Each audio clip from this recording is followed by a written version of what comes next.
Welcome everybody to another episode of Fins Nation. I am your host, Louis Sung. I think it's safe to say it, folks. I think we can go ahead and call the AFC East race over. I'm going to explain to you why I feel that is the case. But before that, really quick, just want to go ahead and mention, as always, this show is brought to you by our good friends over at PrizePicks.com.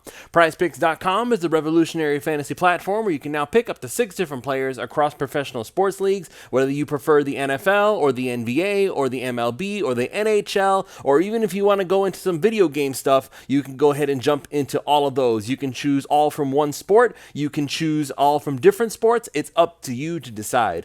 Just choose whether your chosen player or players will have more or less than their projected stat. So if you think Bam Adebayo is going to have himself a wonderful game against whatever team the Heat are playing against, go ahead and pick the over. If you expect him to underperform, pick the under. It's that simple. So like I said, just use the promo code 5, that's FIVE, and they will match up to $100 on your initial deposit when you sign up. Flex Friday promos, Taco Tuesday specials. There's literally no reason for you not to sign up for PrizePicks.com if you're any kind of a fantasy sports fan. So once again, use the promo code 5, that's FIVE, and they will match up to $100 on your initial deposit when you sign up.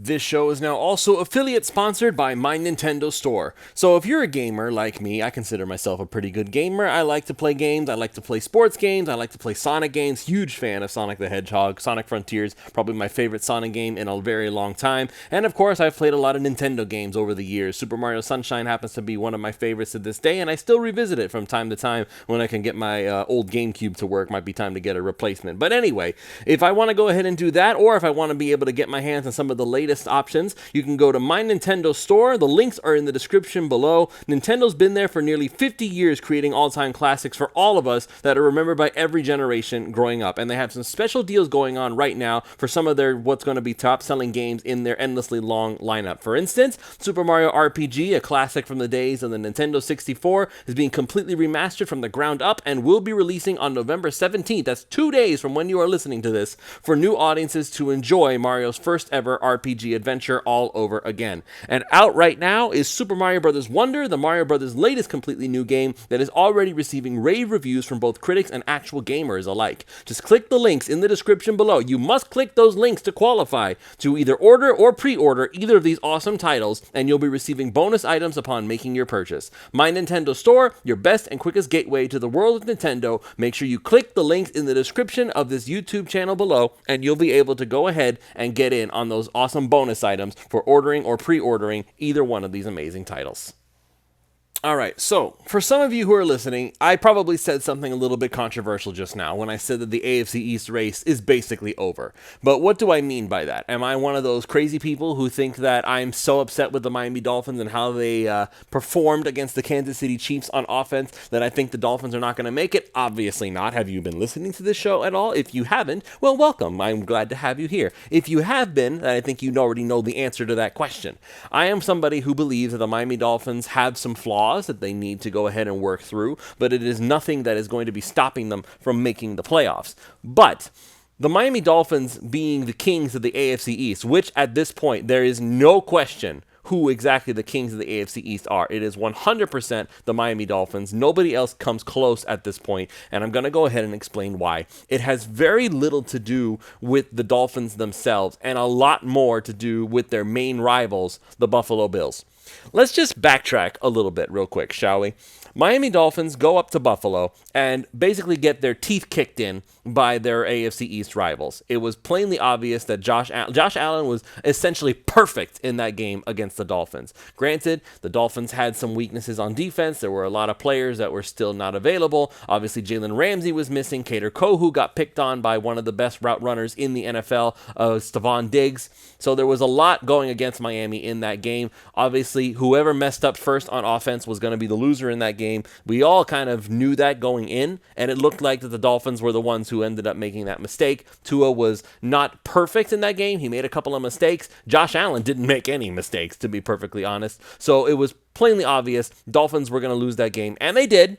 And it was not pretty. A lot of us were very upset. Bills fans were all up in our mentions talking about how the Dolphins are frauds and et cetera, et cetera. It's always the same nonsense, right?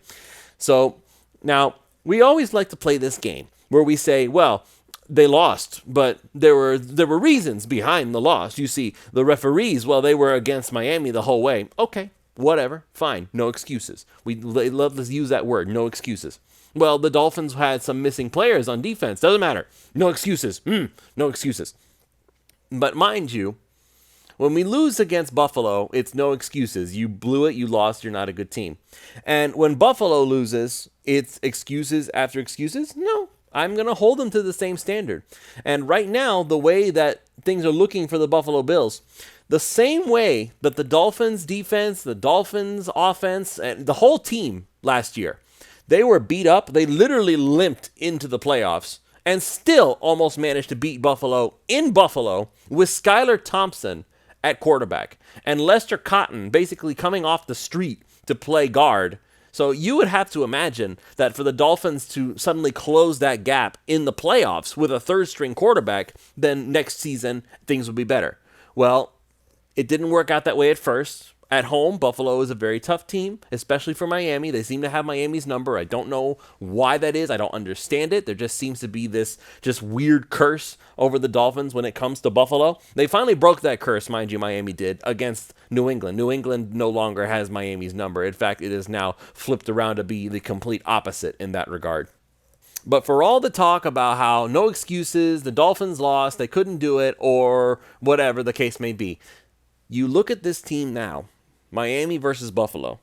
Buffalo is out Matt Milano, which is basically he's basically their best player on defense, that linebacker. He is one of the best linebackers in football. When he is healthy, he is arguably, some people would say he is the dirty player, but regardless of whether you think he's dirty or not, he is undoubtedly talented, and he is a very, very dangerous player for any offense to face against. So, no Matt Milano. Tre'Davious White, gone. You don't have him anymore. And the list of missing players for Buffalo just keeps getting longer after that. No Kaiir Elam, a cornerback. No Damian Harris, a running back. No Daquan Jones, a defensive tackle. That's one of their best players on the middle of that defensive line. Dawson Knox, their tight end, their main tight end. Now they're counting on Dalton Kincaid to pick up the slack, a rookie, which is not easy. I know Dalton Kincaid has been a fairly good contributor for Josh Allen on the offense, but Dawson Knox knows how to do this job. He knows the job that Buffalo asked him to do. Dalton Kincaid is still learning, and everybody has been told many times is that tight end is probably the most difficult position to learn how to play in the NFL, even more so than cornerback. Ask Troy Drayton when he shows I did with him in the past during the Fin Maniacs days, talking about how you expect somebody to be able to ball out in the first year as a tight end. You are expecting a lot for anybody to come out of college, anybody at all. And again, you have all these players that they're dealing with, and even if they're not actually on IR, just knowing that Jordan Poyer, Micah Hyde, they're a little banged up. Sometimes they are limited in practice. Those are a lot of really important players on Buffalo's roster that all of a sudden you just don't have access to them anymore. And the fact that you don't have access to them anymore is dragging them down very, very badly. In fact, it was so bad, and this is where it finally gets to me. This is where I just kind of have to sit back and enjoy it as a Miami Dolphins fan and not necessarily as an analyst. The Manning cast showed Monday Night Football. Eli Manning was there. Peyton Manning was there. Everything was his normal thing. And then they bring on Kyle Brandt of Good Morning Football on the NFL Network.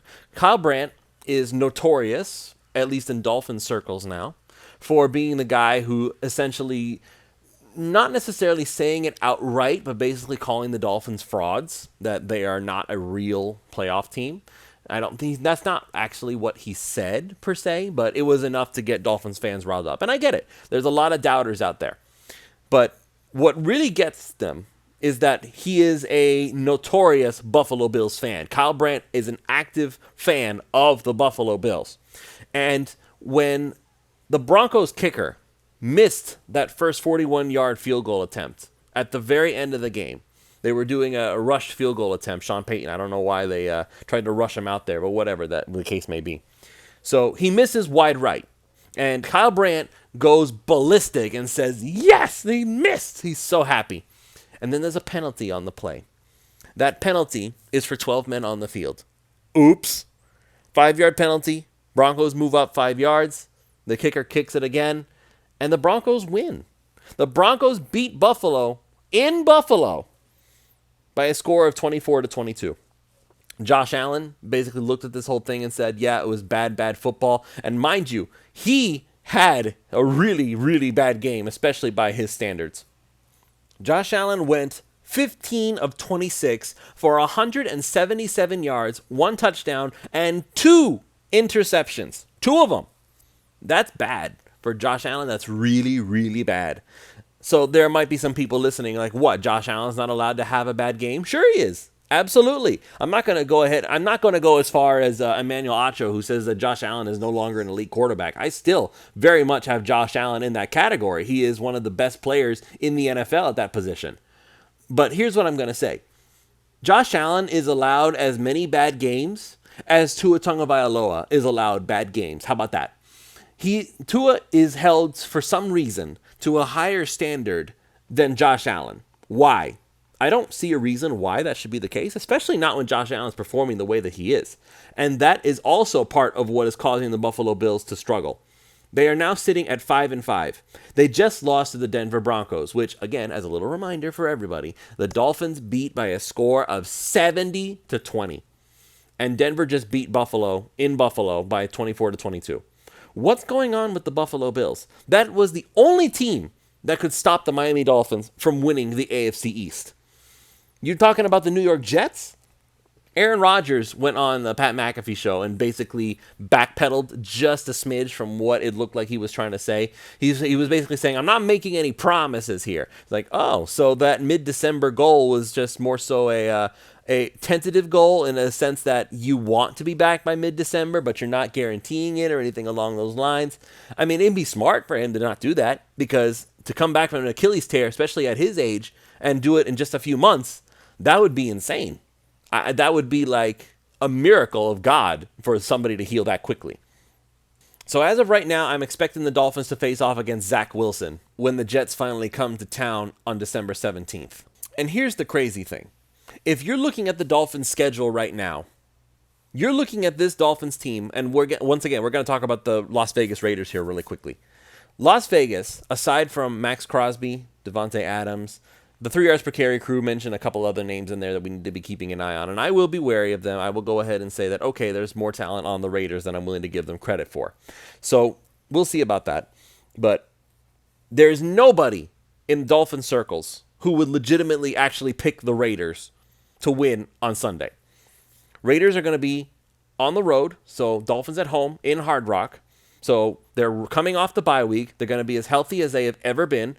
And by the way, my earlier prediction ended up coming true. River Craycraft has now been activated, and in order to make room for him on the roster, they went ahead and cut Kelvin Joseph, who was a name that I had mentioned as somebody who could end up getting the boot, because there's just no space for this guy. He's been inactive this entire time. Robbie Chosen, he will probably get... I'm going to say that Robbie Chosen gets the boot as soon as Devon Achane comes back. And by the way, that's going to be coming very soon. There is a very distinct possibility that he could end up playing against the Raiders, which would absolutely open things up for Miami. But now I'm going to go ahead and say this. There might also be a distinct possibility that Devon Achane does not play against the Raiders. And the reason for that is the same reason I think that Robert Hunt does not play against the Raiders.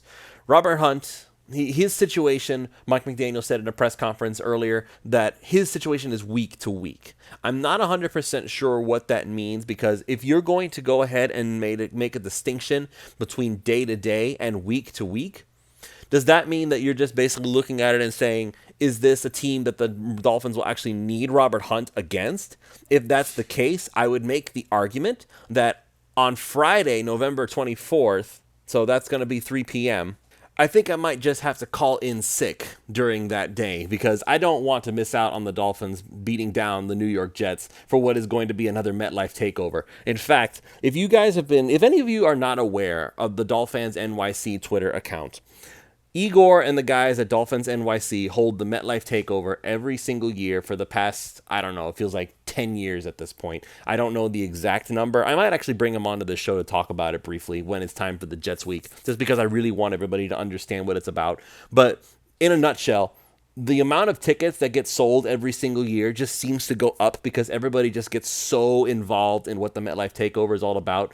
Igor even tweeted out that they ran out of buses, so they were going to have to charter another bus just to be able to get everybody to the stadium. MetLife takeover is a very powerful thing. So the Dolphins will have a very good shot at winning that first game in MetLife Stadium. And then when the Jets come here in December to play Miami, it's going to be very ugly for them. I really believe that. The only way that things go sour is, again, knock on wood, something happens to Tua. But this is where the Dolphins can really go on a run here. Currently, as of this moment, they are sitting at 6-3. Their most recent loss to Kansas City, so another really good team that the Dolphins ended up losing to. The next games against Las Vegas, that should be, at least on paper, an easy win for Miami, and that gets them to 7-3. So now, continue going down the schedule. What's going on with Miami? So you beat the Raiders, you go to 7-3, go to New York, and then have the MetLife takeover. All the Dolphins fans just crowd that stadium all in one spot, and the Dolphins can hear them as they cheer their team to victory. Dolphins could end up going 8-3. What's going to happen with Buffalo? We shall see. Washington Commanders. Again, Sam Howell, I know some people like him. I just don't see it. I don't see the Commanders as doing particularly well. So once again, even though they're at Washington, another quote-unquote bad football team for the Dolphins to beat down on. So that could put them at 9-3. Tennessee Titans. Ryan Tannehill is no longer the quarterback, so there will be no quote-unquote revenge game for that. It's going to be Will Levis, a rookie. This defense is continuing to get better. So all you have to do is stop Derrick Henry, and the Titans should be done. That puts the Dolphins now at 10-3. And then finally, the New York Jets are going to come back to Hard Rock. So all the Dolphins have to do is just beat all these teams that they are supposed to beat. And by the time they face off against the Dallas Cowboys, Miami would be 11-3. Just think about that. 11-3, and the season is still not over. You could potentially, obviously, the last 3 games are a lot tougher. You could potentially finish the season at 14-3. If you win every single game from here on out, but that's something that's obviously not going to happen. I think that the Dolphins will lose to the Baltimore Ravens. They have a good shot against the Cowboys, and they could beat Buffalo. So at the minimum, at this point of the season, I expect the Dolphins to go 12-5. That's a minimum. But if that isn't enough to win the AFC East at this point, watching what these Buffalo Bills are struggling to do the most basic of tasks, you know it's bad, because I haven't even mentioned this during the entire show. Buffalo fired their offensive coordinator, Ken Dorsey, the guy who went viral for absolutely throwing a hissy fit over the fact that they lost in the last seconds in Miami last season. He was furious, and everybody made fun of him. Everybody laughed at him, and rightfully so. You shouldn't be throwing temper tantrums like that on live television. It's just not a good look for you. But regardless of that, so all these problems with turnovers and Josh Allen leading the league in turnovers and all that stuff, somehow we're blaming that on the offensive coordinator? So now you're going to have Joe Brady act as the interim for now. I suppose that's supposed to make some kind of an impact. Is Joe Brady going to teach Josh Allen to not play hero ball and stop making stupid mistakes? I don't know what their mindset is on that. I think they're just looking for a scapegoat at this point. Sean McDermott parted ways with Leslie Frazier. Now he's fired Ken Dorsey. Maybe they're going to try to see if Brian Daboll is willing to come back if he gets fired from the New York Giants, because, by the way, the Giants look absolutely awful at this point. There's a lot of stuff going on in the AFC East right now, and the only ones who are having a good time right now are Miami Dolphins fans. So, at the end of the day, this AFC East race, as far as I'm concerned, is done. Miami is going to win the AFC East. They are going to get their playoff spot. It's guaranteed, because the only threat, Buffalo, they are struggling so badly right now that it's hard to even picture them as a playoff team. In fact, as of right now, if you looked at the wild card, they are not even in the wild card round. They are on the outside looking in. The Super Bowl window has closed. So unless they get their crap together really fast, Miami has nothing to worry about. The AFC East is locked up. That's going to be it for this show. Thank you all so much for listening. If you have not already done so, make sure you go to prizepicks.com, use the promo code 5, that's FIVE, and they will match up to $100 on your initial deposit when you sign up. And of course, click the links in the description below to go to My Nintendo Store and pre-order or just plain order Super Mario RPG or Super Mario Bros. Wonder, the latest completely new game that is already receiving rave reviews. Whether you're a regular critic or a gamer, usually Nintendo always does well. A lot of people have been really enjoying it so far. So again, click the links in the description below. You have to do that in order to qualify for this stuff. You're going to be receiving bonus items along with your order when you use that link. So with that, we are done. Make sure you tune in on Friday. We are going to have a Raiders Behind Enemy Lines show so we can kind of get an idea of what's going on with the Raiders and how can the Dolphins find their weak spots and how many weak spots actually are there at this point. So I hope you tune in for that and make sure you're ready because we have a whole lot more Dolphins content all in the 5 Reasons Sports Network.